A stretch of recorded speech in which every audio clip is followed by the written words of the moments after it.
The WPCA sent a survey to homeowners in the Candlewood Peninsula area asking them if they want sewers.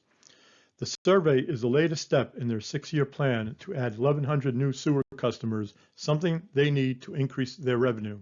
In this video, we will go over the survey and provide information needed to make an informed decision.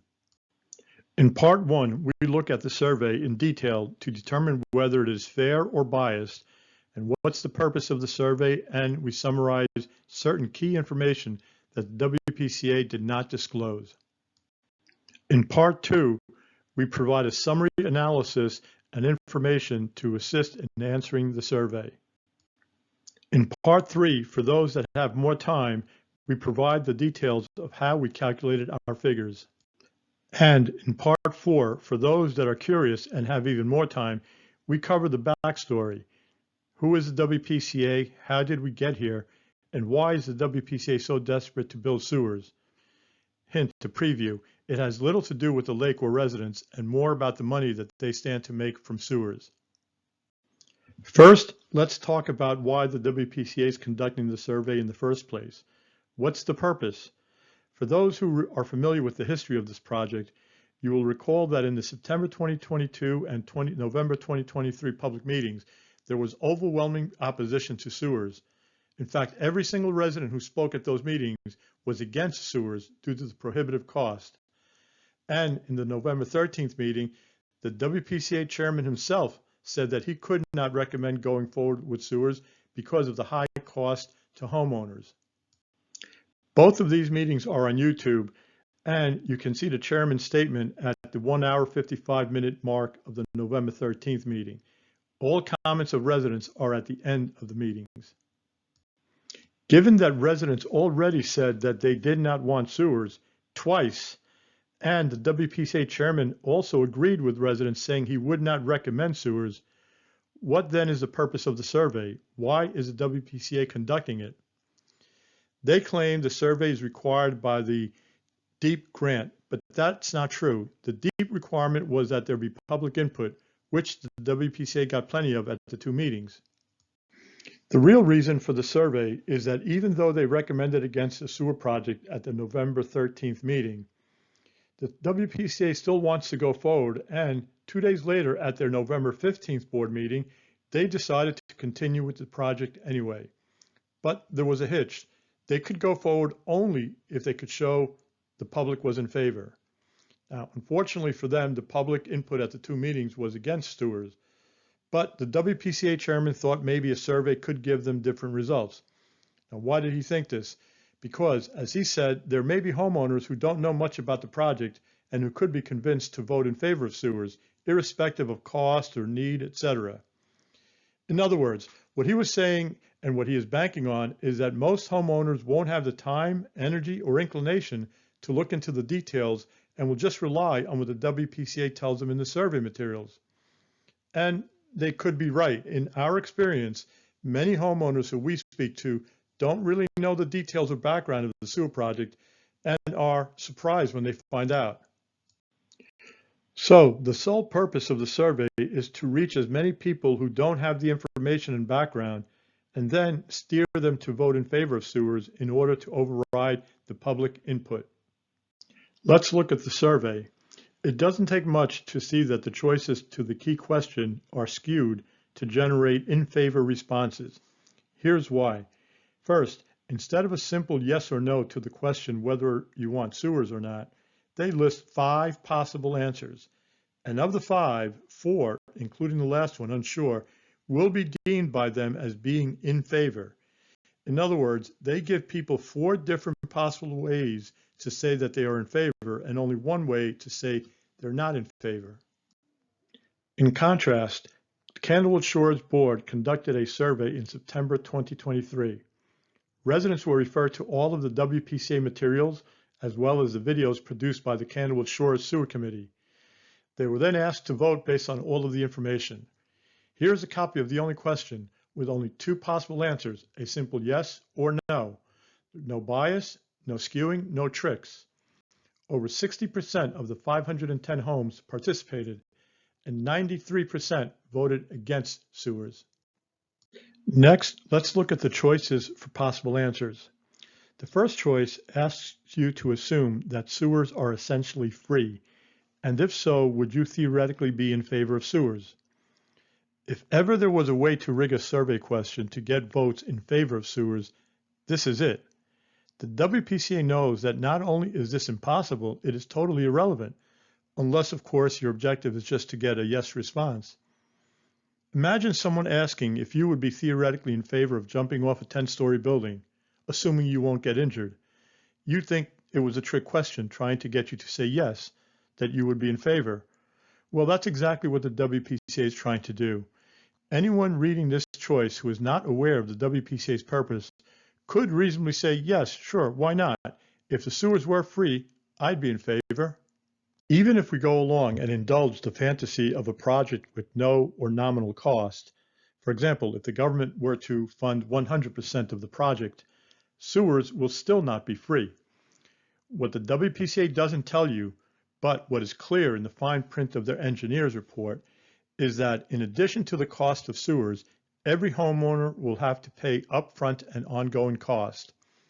As we explain later on, this includes the cost to hook up sewers and to install the grinder pump. Also, most or all homeowners will opt to get a backup power generator for their pump. That is, if they want their toilets to work during power outage. And the pumps will need to be replaced every 8 to 10 years. As shown below, these costs will run approximately $30,000 upfront and thousands in the future. So, even with nominal or no project costs, there still is no such thing as free sewers. The second choice asks if you would be in favor of sewers if the cost was no more than the cost of septics. Well, as we demonstrate in detail below, and as the WPCA is aware of, the cost of sewers is in fact not only more than the cost of septics, it is significantly more. Sewers will cost a minimum of $85,000 to $110,000 compared to septics costing between $6,000 and $30,000. But by asking this as a hypothetical question that omits key information, the average resident who may not have the relevant information might be inclined to say, again, sure, if the cost is the same, why not? Again, this is another clever way to get someone to say yes.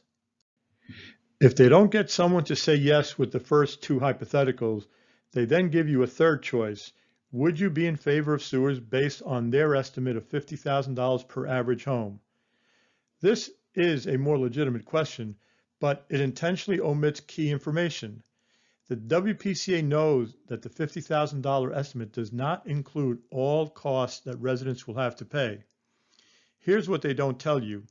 Their own engineers in their reports say that the WPCA does not have the capacity to handle the waste flow from the proposed sewers, and they would need to build a new sewage treatment plant estimated at $50 million plus, which will also have to be added to the cost of sewers. And here's another key fact they don't mention. The sewer system they are proposing is not a standard gravity-fed sewer system that has no maintenance cost. Rather, the $50,000 estimate is for a grinder pump sewer system. Now, although a grinder pump system has the cheapest project cost, as we explain in parts 2 and 3, it is also the worst and the most inconvenient system for homeowners. And the $50,000 estimate does not include the high upfront costs and high ongoing operating and maintenance costs that homeowners will have to pay for such a system, which, as we just saw, can run up to $30,000 upfront and thousands in the future for things like replacement of grinder pumps every 8 to 10 years at a cost of $8,000. When you add it all up, the real total cost to homeowners isn't even close to $50,000. It will be a minimum of $85,000 to $110,000 for an average home, and higher for homes with tax values greater than $276,000. So, is the survey fair? Well, the first choice of theoretically free sewers is misleading and disingenuous at best, as it is impossible. It's there only to get a quick in favor response from residents who are not aware of the WPCA's motives and purpose. And the second and third choices omit critical facts. The WPCA needs a sewage treatment plant to handle the waste flow, and residents will have to pay for it. And the $50,000 estimate does not mention that it's for a grinder pump system that requires at least $20,000 upfront costs as well as high ongoing expenses. For these reasons, our conclusion is that the survey is not fair. It is skewed and intentionally misleading, intended to get unsuspecting residents to vote in favor of sewers. Each homeowner should review all available information and then make whatever decision they think appropriate and respond to the survey. The survey asks a number of unnecessary questions, such as, what is the age of your septic system? But the only question that matters is, do we want sewers or not? As to that question, the Candlewood Shore Sewer Committee's view is that, as explained in the rest of this video, because the cost of sewers is prohibitive, much greater than the cost of septics, and because there is no environmental need for sewers, we believe the sewer project should be stopped. And the only way to do that is to respond not in favor. In part 2, we go over how to analyze and make an informed decision on sewers. In the survey, the WPCA made no claims that sewers are needed to save Candlewood Lake, and we commend them for stopping making such false claims. In the analysis of whether we want sewers or not, we first should consider whether sewers are needed, so we briefly do touch on these claims. The WPCA originally claimed that sewers were needed to prevent pollution of Candlewood Lake. In an April 2023 study, it was conclusively shown that septics were not polluting or harming the lake. For more details, please see the video on YouTube. Then in September and November 2023, the WPCA's experts acknowledged the findings of that study, and they said the lake was in fact in decent condition and there was no environmental need for sewers. So now that we know sewers are not actually needed, whether or not we should vote for sewers depends on two things. Will sewers improve or make our lives more convenient? And if so, how much would we have to pay for that? Will sewers make our lives more convenient? Well, that depends on the type of sewer system. A standard gravity-fed system, which is what is typically built by all municipalities, utilizes gravity to channel the waste flow directly into the system. There are no holding tanks, no pumps, no maintenance, and no additional costs. From a homeowner's perspective, it is the best system and would in fact make our lives more convenient. However, it also has the highest upfront cost, $95 million plus. So the WPCA says this is not a feasible system. Then there is a low pressure system. The waste does not go directly into the sewer system. First, it goes into a holding tank that the homeowner has to install and maintain. Then several times a day, a grinder pump grinds and pumps the waste into the system. The pump requires electricity to run and requires regular maintenance. In other municipalities, there have been hybrid systems where grinder pumps have been used in special cases where elevation or terrain is an issue. But we are unaware of any municipality that has built an entire sewer system where every single home has a grinder pump. Although this system has the cheapest upfront cost, it's only a question of whether you pay now or pay later, as the ongoing operating and replacement costs are much higher. Most people would not consider this more convenient or an improvement over septics, but with the cheapest upfront cost, $60 million, this or hybrid variation of this is what the WPCA is proposing and hoping residents will approve. So this is a system that we will analyze. So what are the pros and cons of a grinder pump sewer system? First, the pros. One shouldn't have to worry about overloading the septic tank. There's no worries about, for example, long showers, running the washer and dishwasher all at the same time. Two, for those that want to add bedrooms and bathrooms to their house, they won't have to worry about whether their septic system can support that. And three, for those that have an empty lot or a double lot they may want to sell, it should be easier to sell to a developer as they would have more options to build. The cons. Homeowners will be trading maintaining a septic tank for maintaining a small holding tank and a grinder pump. This will require regular maintenance and repairs to keep the pump from clogging. The pumps have a useful life of 8 to 10 years, so that will require the homeowner to replace them at some point. And if you want to be able to use toilets or water during a power outage, which all of us seem to experience just about every year, it requires a backup power generator. In addition, sewers will allow unrestricted development, including along the lakefront.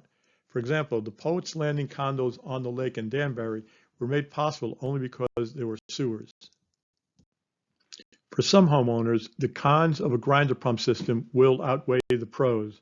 That is, they may think that maintaining a tank and grinder pump is no better or even worse than maintaining a septic system. So for them, they may want to stop here and vote no.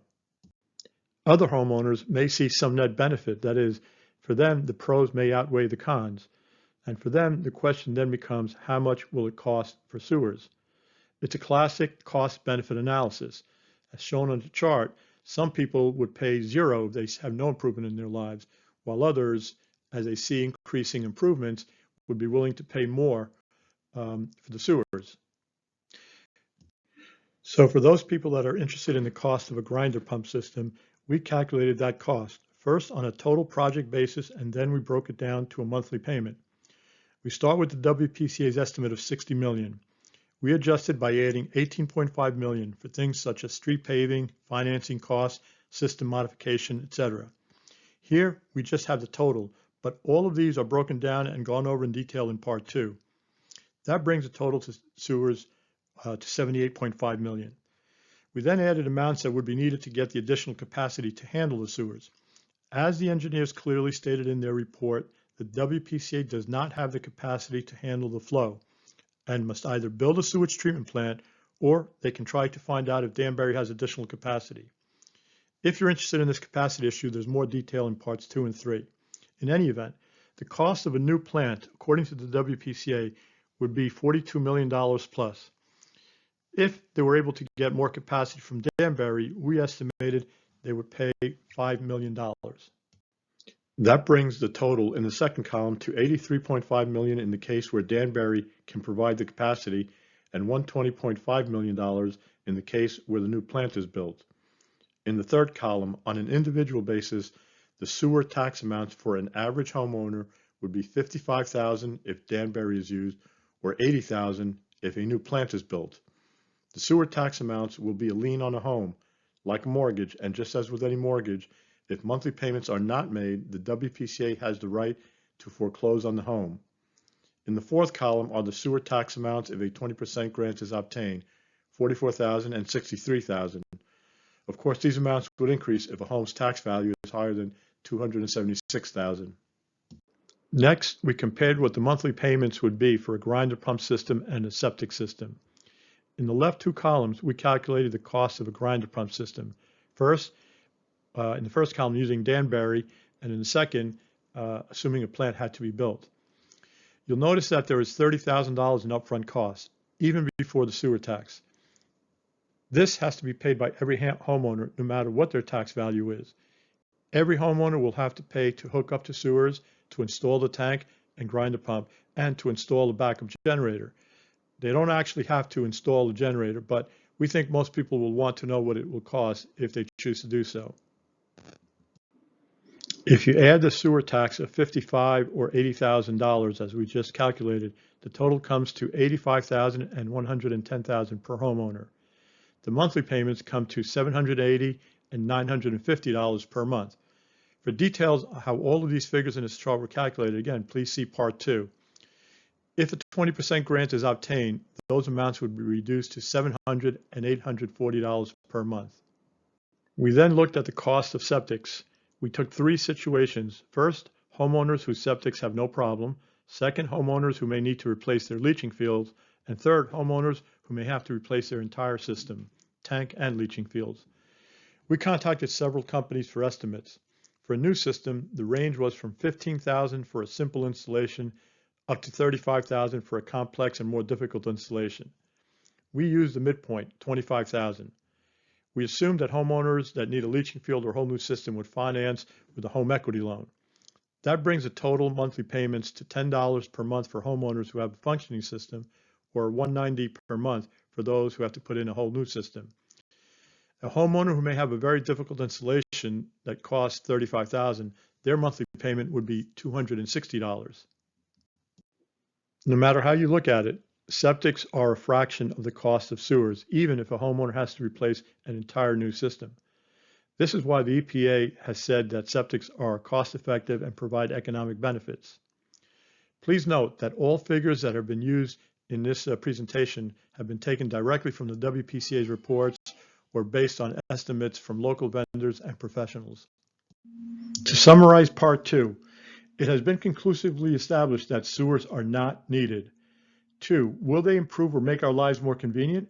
Well, each homeowner should weigh the pros and cons for themselves, but if the cons outweigh the pros, then they should vote not in favor. If the pros outweigh the cons, they should consider then how much would they be willing to pay. If a home's tax value is $276,000 plus, are they willing to pay $780 to $950 per month or $700 to $840 with a grant? If not, they should vote not in favor. If they are, then they should vote in favor. In Part 3, we'll go over the details of all of our calculations. Our analysis will start with the WPCA's estimates for the most expensive and the cheapest sewer systems, the standard gravity-fed system and the low-pressure system. We then adjust those figures for project items that were not included, and we also adjusted for the cost of getting additional capacity, which the engineer said will be needed. Lastly, we calculated and compared what the monthly payments would be for sewers and septics. The WPCA estimate for a standard gravity system is $95 million plus and $60 million for a grinder pump system. There are hybrid systems where some homes get grinder pumps and some don't. We did not look at all combinations as the cost of all hybrid systems are more than the grinder pump system, so homeowners could assume the cost of the grinder pump system is the floor or the lowest, and that all other systems will cost more. You may wonder why there's a difference in cost. Several reasons. The gravity system requires the WPCA to build and maintain 7 pump stations, whereas only 1 pump station would be required for the grinder pump system. Essentially, by requiring every home to have a grinder pump, the cost is shifted to individual homeowners. You can see the relationship. 7 pump stations and only 30 grinder pumps versus 1 pump station and 1,100 grinder pumps. Also, with the gravity system, the drilling depth required for pipes in the gravity system can be as deep as 35 feet, which is very expensive compared to less than 10 feet for the grinder pump system. Although, from a homeowner's perspective, the gravity system is the best, due to all these factors, that system would cost the WPCA much more upfront to build, whereas the grinder pump system, although the worst for all homeowners, does cost the WPCA less upfront to build. We then adjusted the estimates for certain items. First, we adjusted $14 million for street paving. This amount is based on estimates contained in the WPCA engineer's report and estimates received by Candlewood Shores. The amount that WPCA included in their estimates was only to patch the trenches 4 to 8 feet wide, whereas the roads are 25 feet wide, and anyone who has seen what the patchwork looks like knows that roads need to be repaved, not patched. Construction financing is the cost incurred by the WPCA to finance the 4 to 5 years of construction. The actual amount will vary depending on how they will finance and whether they will make residents start paying the sewer tax before sewers are completed. Construction projects usually include a 3 to 5% interest reserve. We used only 2%. The cost to modify the WPCA current pipeline is estimated at a minimum of $2 million. For example, the engineer said that the main pipeline on Candlewood Road would need to be replaced with a bigger pipe to handle the increased flow. Lastly, we added 5% contingency. The WPCA estimate includes a contingency, but only of 10%, whereas industry standard is that estimates are plus or minus 20%. After all adjustments, the total comes to $117 million for the gravity system and $78,500 million for the grinder pump system. The WPCA has said that the gravity system at $117 million is too expensive and not buildable, so it is proposing the $78.5 million grinder pump system, which is the cheapest. There are hybrid systems in between these two, but they are all more expensive than the grinder pump system. Consequently, we will focus on the grinder pump system as this is the minimum homeowners can expect to pay. All other systems will cost more. Why did we make the adjustments? Well, first, let's take a look at the WPCA's track record. In 2020, they said sewers would cost $18.25 million. We challenged that, and now the WPCA's own engineers acknowledged that that estimate was totally unrealistic.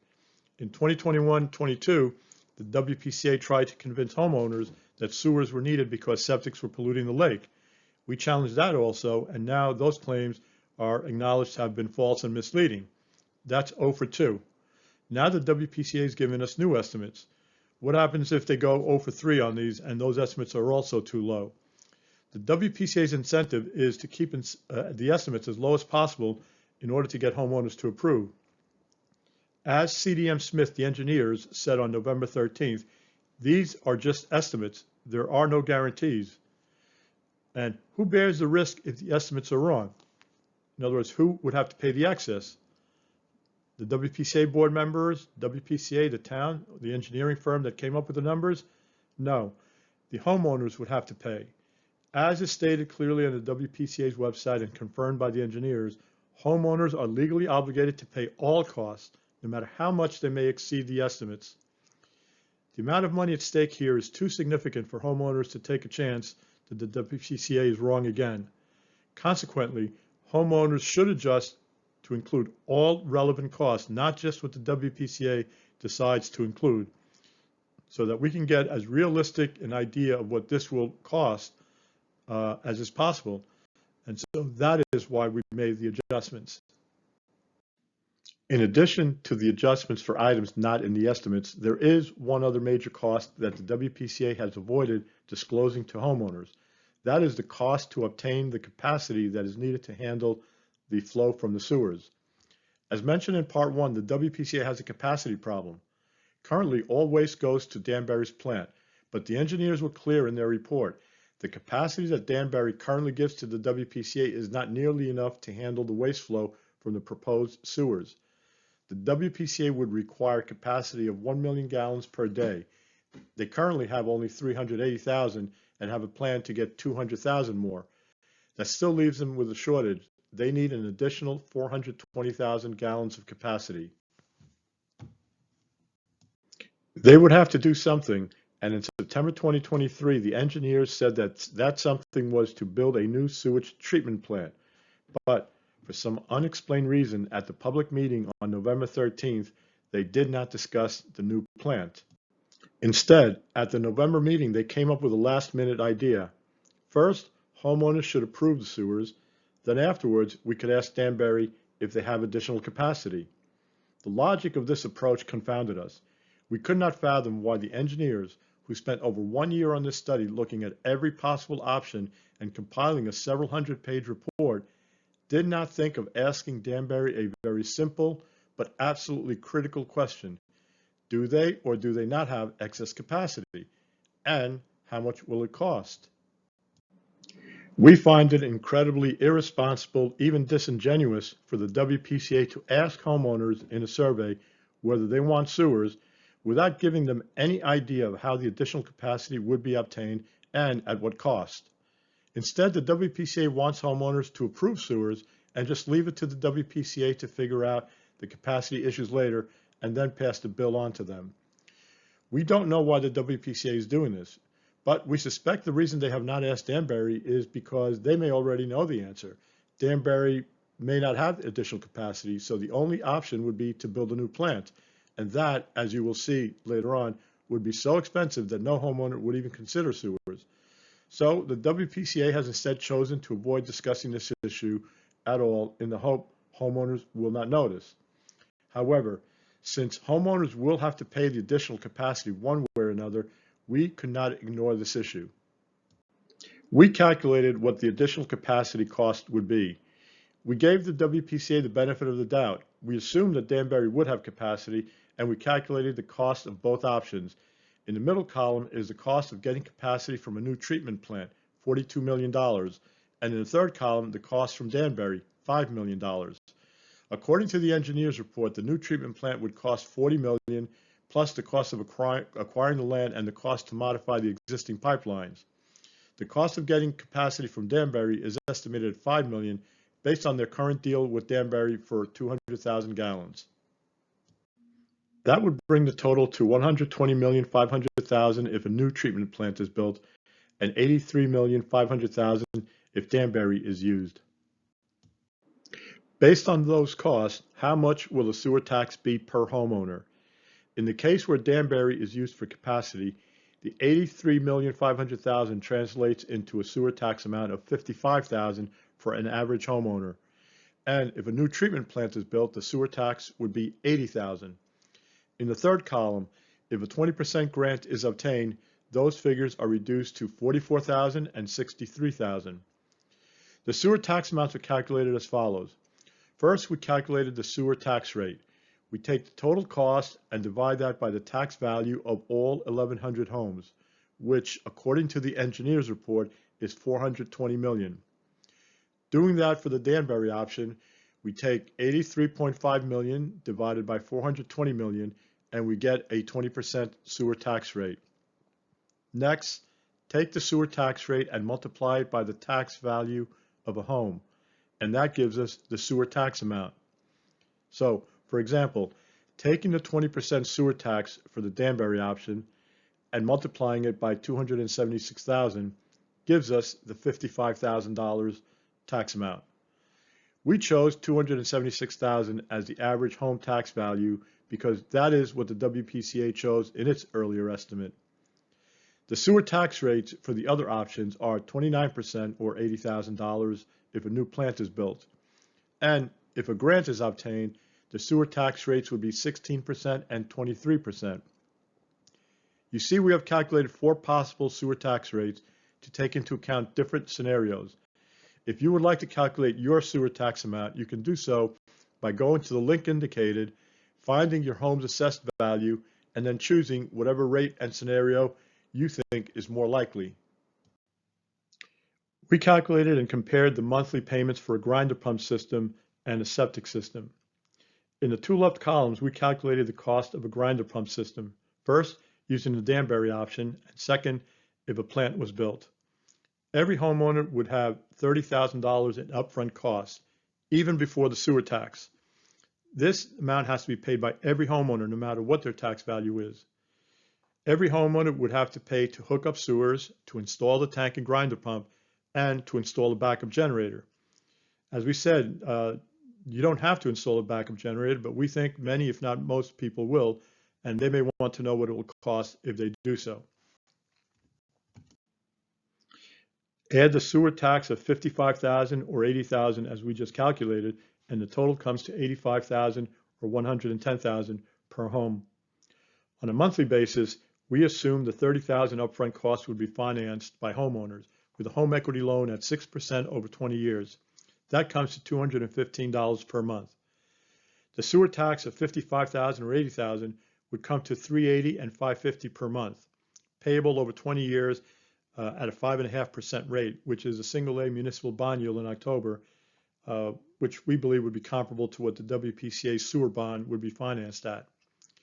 We estimated $50 per month for electricity and $85 per month for the replacement of the grinder pump, which would have to be replaced at a cost of $8,000 at today's cost every 9 years, which is the average useful life. That brings the total monthly payment to $780 for the Danbury option and $950 for the new plant option. We then looked at the cost of septics. We took 3 situations. First, homeowners whose septics have no problem, and second, homeowners who may need to replace their leaching fields, and third, homeowners who have to replace their whole system, tank and leaching fields. As we mentioned in part 1, we contacted several companies for estimates, and we got a range of 5,000 to 8,000 for leaching fields. We used 6, and for a new system, the range was 15,000 to 35,000 for a more complex and difficult installation, and we used the midpoint, 25,000. Homeowners could pay these amounts up front, but for comparison purposes, we assumed homeowners that need a leaching field or a whole new system would finance with a home equity loan at 6% on a 20-year term. The monthly payment for that loan would be $45 and $180. The only other cost for septics would be due to pump outs, which should be done every 3 to 5 years, depending on use. We assume every 3 years, and at an average cost of $300 every 3 years, That comes to $8, which we rounded to $10, bringing the total monthly payments for septics to $10 for a homeowner with a functioning system and $55 or $190 for a homeowner who has to put in a whole new system. Again, for a homeowner who may have a difficult installation that costs $35,000, their monthly amount would be $260. As you see, septics are a fraction of the cost of sewers, which is why the EPA septics are economical and good for the environment. Part 4, the backstory. There is more than meets the eye behind the WPCA's push for sewers.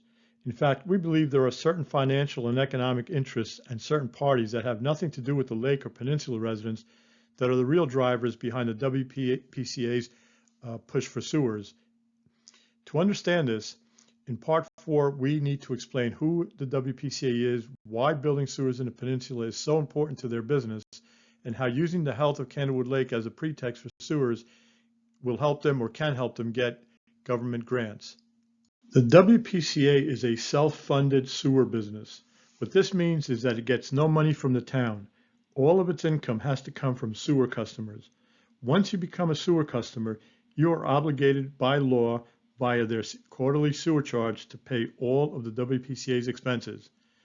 Currently, the WPCA has only 1,200 residential and 670 commercial customers. The sewer system, which they oversee, is over 50 years old, and understandably, their expenses and capital expenditures to repair and maintain the system are increasing. In order to pay for all these expenses, the WPCA needs new customers to provide additional revenue. The lack of new customers, according to their annual report, puts a strain on their budget. And the WPCA is run by 5 part-time people who are appointed by the first selectman after first being nominated by the Republican or Democratic committees. They are not elected, and they are not accountable to the community, and they are not overseen or accountable to any other town agency or official. Pending real estate projects, including low-income multifamily housing units, would give the WPCA its needed new customers and increase its revenues. But there is a problem. As we mentioned, they cannot hook up any new customers because they do not have the capacity to handle additional waste flow. In fact, in 2021, the WPCA had to issue a moratorium on new sewer hookups, and this has prevented the building of new commercial and residential projects in the Four Corners area as well as parts of the lakefront. In 2021, after meeting and having a constructive dialogue with area developers, the WPCA came up with a 2-pronged plan to accommodate further development. They would study adding additional new sewer customers from Candlewood Peninsula, together with getting additional capacity via a new sewage treatment plant. Why does the WPCA need this 2-pronged plan? Well, consider 2 facts. 1, a new sewage treatment plant would cost $50 million plus. Remember, Danbury had to pay over $100 million just to upgrade their plant. And 2, the WPCA's current customer base is too small to pay for such a plant. But if the WPCA can convince 1,100 Peninsula residents to approve sewers, then it can justify the new plant and spread the cost over a larger customer base. To summarize, the WPCA needs new sewer customers to support its budget needs for its 50-year-old system. But the WPCA cannot add new customers because it does not have the capacity to handle the waste flow. And a new sewage treatment plant would solve the capacity problem. The 2-pronged plan to add 1,100 new Peninsula sewer customers would help the WPCA both increase its revenues and help it justify and pay for the new plant. The question that comes to our minds is the WPCA using the Peninsula residents to help it get the plant it needs for further development? Well, if so, the WPCA should be transparent and disclose the total cost of sewers and the new plant to all residents. Remember we said earlier how we could not understand why the WPCA won't say anything about its plans and costs for getting additional capacity? Well, one reason is the WPCA needs residents to vote in favor of sewers, and the cost of sewers, together with the plant, is very high, $120 million plus. And if that was disclosed by the WPCA, it's doubtful anyone would vote in favor. In fact, this is why the WPCA itself said it could not recommend sewers. But if the WPCA separates sewers from the plant into two phases, in other words, first get homeowners to say that they are in favor of sewers based on theoretical and biased questions based on just sewer costs, well, that will add 1,100 new customers, which will almost double their existing residential customer base. Then, in phase two, after homeowners are assessed for sewers, they could then seek approval for the plant, and there will be followed by an additional tax assessed for the plant. If indeed this is their plan, who would benefit from it? Well, the WPCA would almost double its revenues by adding 1,100 new peninsula sewer customers. That's something that most companies can only dream of. And they can also get the sewage treatment plant that they need to support further development. Commercial and residential developers, as well as commercial real estate landlords, can also profit from building multifamily housing, commercial buildings, and leasing out properties that currently can't be leased. We want to be clear, none of this is illegal or even wrong. We do not begrudge any local developers or businessmen for making money, and we support development, so long as it is reasonable and managed so as not to destroy our community. We are not and do not want to be Danbury. We are a small town. We know that may have to change somewhat, but we would like to keep that small town feeling as much as possible. Our main reason for raising these facts is to point out that there are significant financial interests behind the WPCA's push for sewers that have nothing to do with the lake. As is often the case when a government entity is pushing for something that doesn't seem to make sense, if you follow the money, you'll find out the real reason.